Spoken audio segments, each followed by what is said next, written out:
Welcome back mga kaubayan din sa aking YouTube channel. At ito na nga, dahil malapit na ang Chuseok dito sa South Korea, long holiday dito sa South Korea, ay nag-umpisa na nga siyang mamigay ng mga pagkain. At ito yung nauna. Unang binigay ay ang sausage. Ayan. At paghahatian namin yan ng kasama kong Pinoy. Buksan na namin ang regalo niya mo.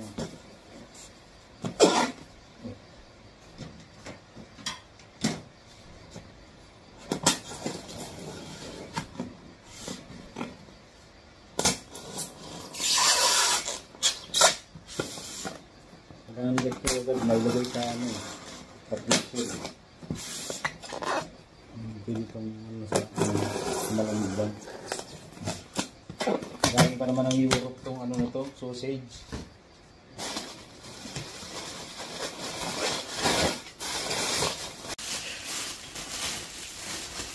Dami.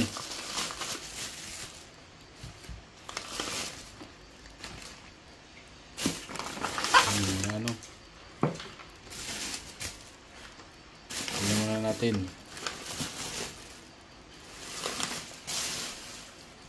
Ito pa yung isang binigay ni Amo at halos pare-pareho lang din naman kada taon yung binibigay niya. Ayan, ito yung mga dilata. Ito yung nakalagay dyan. Special gift set.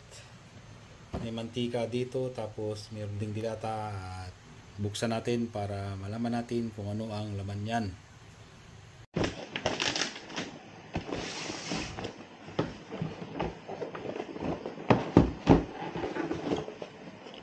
Wow! Oh, ang daming dilata. Ibang klaseng dilata itong mga kabayan. Ayan o. Dati may asin, saka ano dito eh. Ito, mantika na lang, saka dilata. Ayan o. Hati kami ng kasama kong Pinoy dyan. Ibang klaseng tatak ng dilata. Johnsonville. Wow!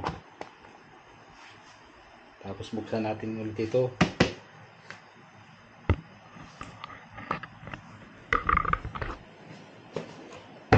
Mamaya paghahatian namin ito ng kasama kong Pinoy.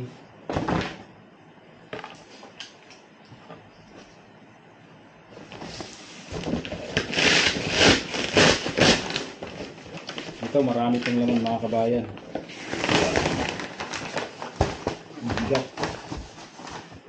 Marami na naman kami paghahatian.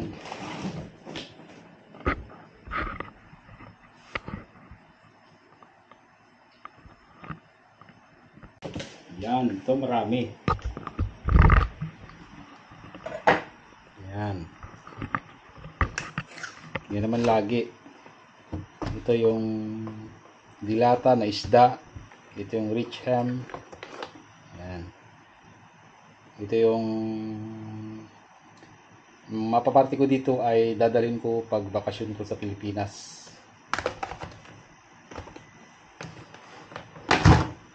Yan ang itsura. Isda ang laman ito mga kabayan.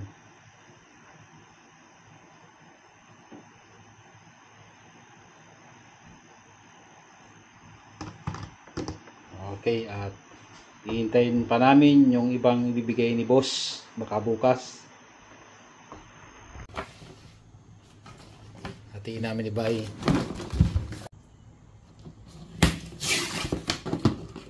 Pang mayaman lagayan. Mapili na Bay. Ano yun sa'yo?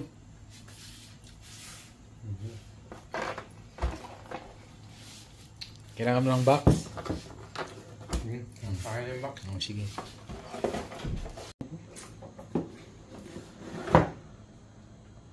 Ano ba eh? Sparkle wine. Mga 1 kilo na ito mahigit eh. Oh, 1 kilo kalahati ito sigurado. Yung bote pa lang mabigat na eh. Yung mga binigay ni boss, tapos bukas ay may ibibigay pa siya katulad niyan, yung mga fried rice na iinitin na lang At dito talaga sa company namin ay hindi nagbibigay si boss ng pera. Di katulad sa ibang company ay nagbibigay ng bonus na pera pa yung pagkain. Pero dito sa amin ay puro pagkain lang. Wala siyang binibigay na bonus na pera. Okay naman kasi marami din naman yung pagkain na binibigay niya.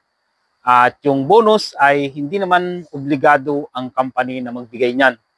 Nakadepende na lang yan sa company kung magbibigay sila ng bonus na pera. Pero yung malalakas talagang company dito, laging may overtime, yung malalaking company ay nagbibigay talaga ng bonus yung mga yan.